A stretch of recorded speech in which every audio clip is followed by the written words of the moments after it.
British v American homes. Really interested to check this out. We recently checked out a tour of an American home and yeah, very mixed opinions in the comments. So I'm looking forward to checking this one out. Just before we jump into it, I'd really appreciate if you could hit the subscribe button. It massively helps out the channel we're growing. But we're going to just jump straight into it and press play. Hi, welcome back to the ANS Way, and in today's video we are going to be talking about 10 things that are different about UK homes versus American homes, especially as we've been living here for about 2 years. Wait, let me go. That was like a council estate they showed. What was it? What was it they showed in America? Let me see. UK homes versus... That is a council estate. That's like a council estate. There's better houses in the UK. There's a lot better houses in the UK. American homes. And then we're showing this in comparison. These houses are beautiful. These houses are beautiful. But you can't compare those two.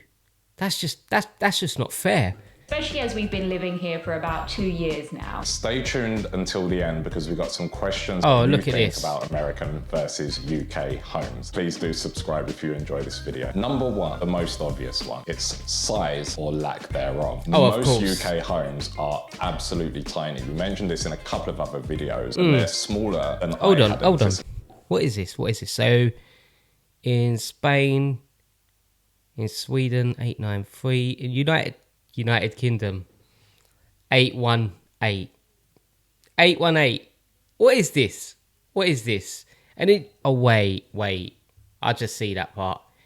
United States, 2,164. United Kingdom, 818. United States, 2164. That's insane.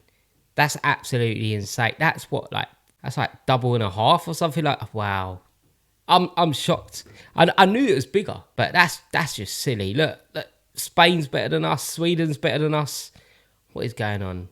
What is going on in the UK? In America, by comparison, when we got here, we were finding homes were well in excess of 2,000 square feet. This is beautiful. I would say more typically around 3,000. And initially we thought that's way too large for us. But what we have found is it's allowed for more rooms, more functionality in your house overall, and space to do things that you want rather than struggling to cram your clothes, storage, things. You can actually live in your home and do things. That leads to number two, and that is the functionality of US homes. And I'm talking walk-in closets and pantries and dedicated laundry rooms. In the UK, they do not come in a typical home. As we said in the first point, UK homes are tiny, so they don't really have the space to have those types. Hold on. No one lives in a house like that in the UK. I don't know what that was. Hold on. In the first point, UK homes are tiny, so I don't know what this is. This is like a tree house. I don't know anyone that lives in a house like this. If you're in America and you think that we live in houses like this, please do not believe that, because we don't live in a house like... I don't live in a house like that. You can see this ain't... It's not it. It's not it. This for me is a tree house. They don't really have... Although it's not off the ground. So it's like a tree house that's on the ground. Space to have those types of rooms, but here in the US they do, and it's something that I absolutely love here. Number three on the list, the kitchen. Now the kitchens in the UK are either non-existent little rooms somewhere in the house, either the front or the back, that are separate from every other room. In the US, however, it's kind of a central location for gathering, dining rooms around it, the living area, so you cook and like open plan at the same time. This is something that we had to get used to, because having the kitchen in your living room is a little bit weird for English people, I don't know, I like that. I like that. Homes are starting to have this more open plan style living, but definitely when we were growing up, the kitchen was a separate area. One of the magical things we do have here in the US is the garbage disposal. They throw everything in there, all of the food scraps, turn it on, run the water, and it's gone. And everything. When you live somewhere like Vegas that gets super hot in the summer, or for most of the year it's super hot. You just throw everything in there. You can just get rid of the food rather than have it in the trash can outside. I completely get that. I'm adjusting my language. Like in America. The other thing that Selena really misses is something from the UK, which is a drainage area. You don't have that. Built into the sink platform, sink basin, right next to the sink. So when you wash up, you put it over there and it drains off and it runs into the sink, so the water comes off. I don't miss it that much because I'm a dishwasher person. And we have these little drying mats and I find them perfectly fine, but you do... When I moved into where I am now, there was a dishwasher already in here. So yeah, for me, it's dishwasher all the way. I hate washing up. But I'm curious what the sinks look like now. Because if they've not got that, it's just the sink part. Yeah, that surprised me. Mentioned all the time, the drainage. Like that it has that in the UK homes, and if we've got some shots, we'll share that here. And the final thing, which we've mentioned a couple of times, but I think it's really important, pantries.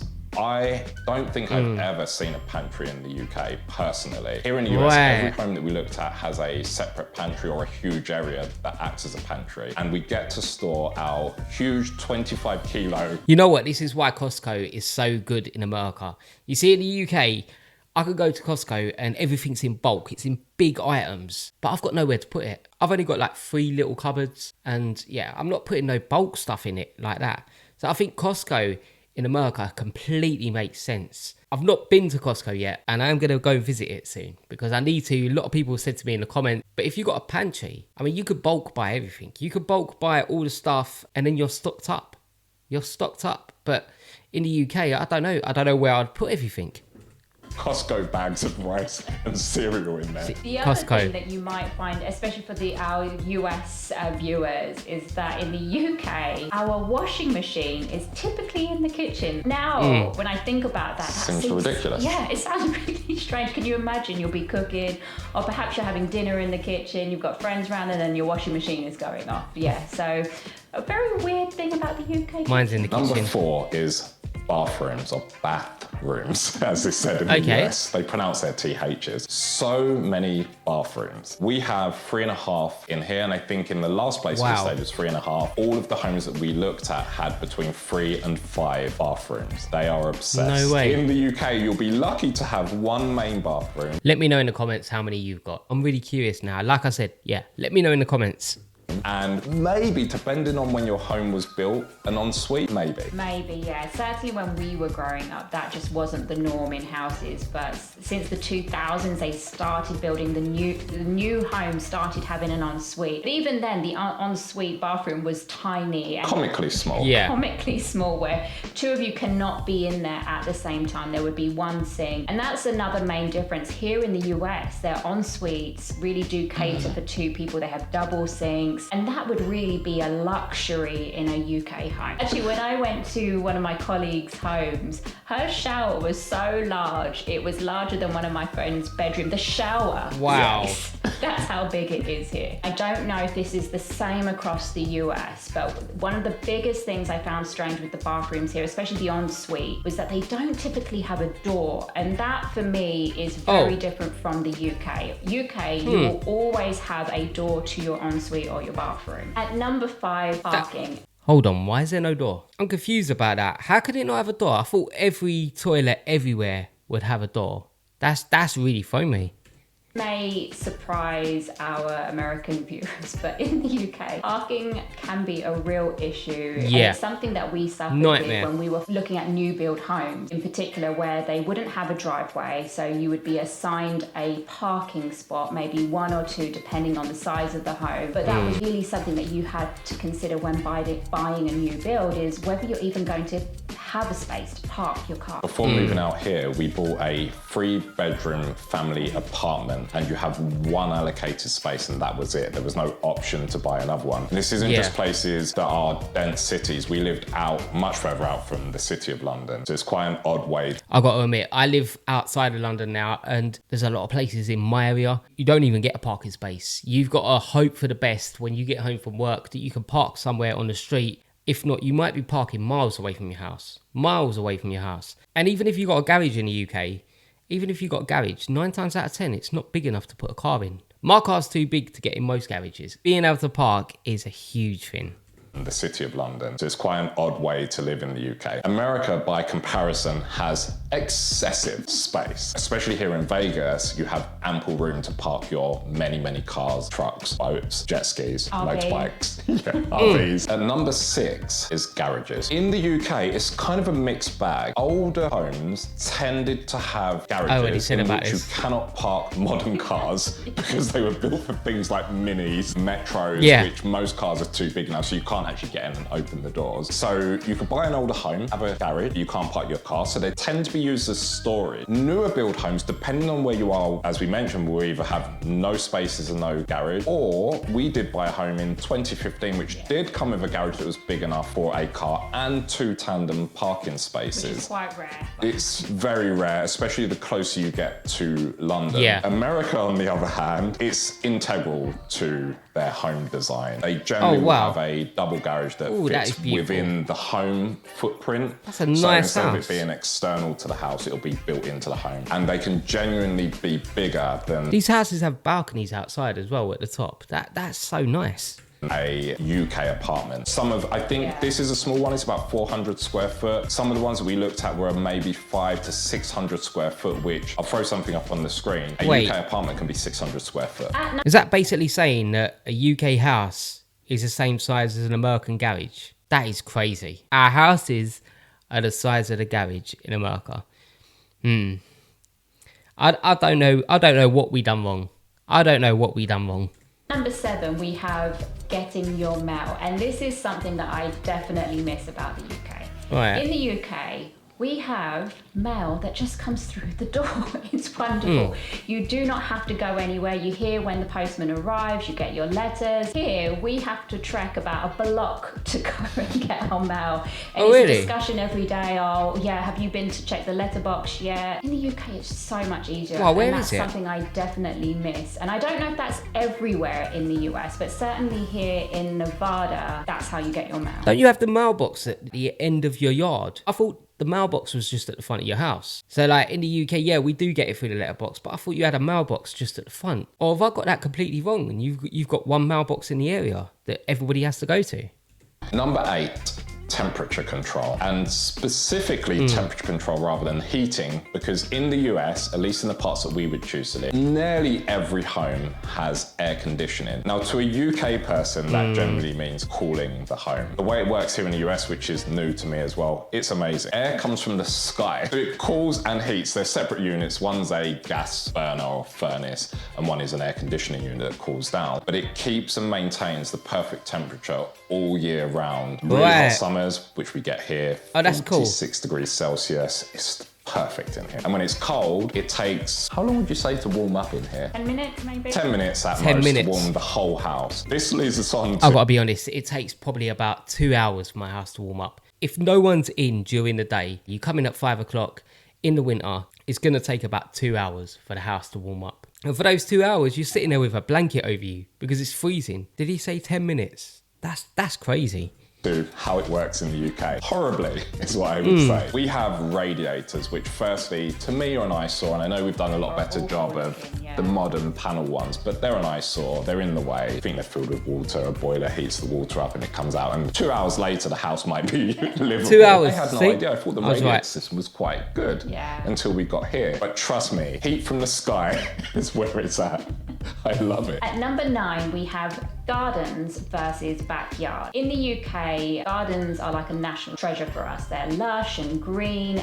Lots of British people are really into gardening. And sometimes they're disproportionately sized in comparison to the house. So you might have a small house, but then you might have this like 100-foot garden with these large orchard trees. Whereas here in the US, we're not finding that is as normal. And I get it, it can depend where you are. Yeah.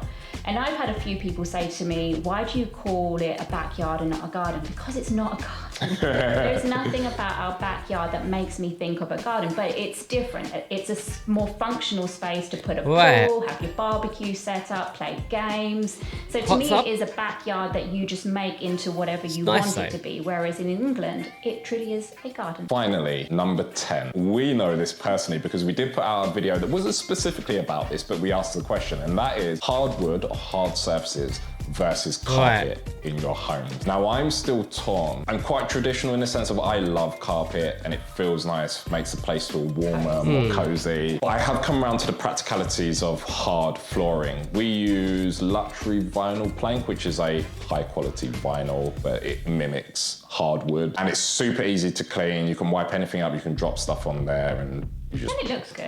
It does look really nice. In my house, most of it is hardwood. I've got carpet on the stairs and I think that's it. That's not my choice. This is how it was when I moved in. It is easier to clean. If you drop something, if you drop a drink, you can clean that up. I can understand carpet in the bedroom's nice, carpet on your feet when you're in the front room, and then you end up putting rugs everywhere. I definitely prefer carpet to walk on, but having a wooden floor is very, very easy to clean.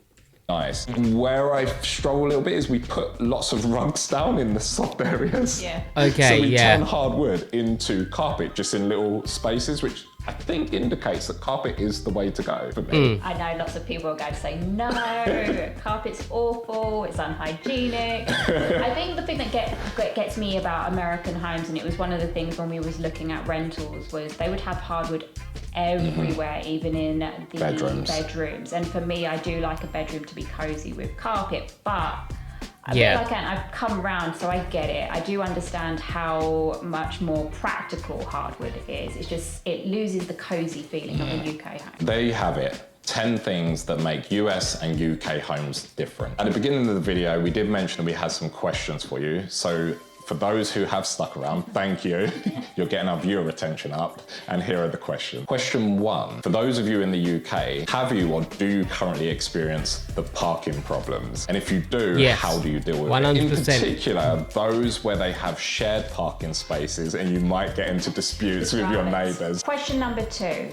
Which difference between UK and American homes surprised you the most and why? And the final question, question 3 is, which do you prefer? If you've experienced both or you look them up, I do this all the time. I go onto Zoopla and Zillow and you're looking at other houses or you've seen them on TV. Which homes do you prefer? And it might seem really obvious because somebody's gonna say, oh, I want the bigger home. But actually a lot of people like really cute, cozy homes. So which do you prefer? Let us know in the comments below. Thanks for watching. Really good video. Still shocked about the garage size. Garage size is the same as the UK house size. That's insane. That's absolutely insane. But yeah, really good video. Really enjoyed checking that one out. I'd really appreciate it if you could hit the subscribe button. It massively helps out the channel. We're growing. But I will see you on the next reaction.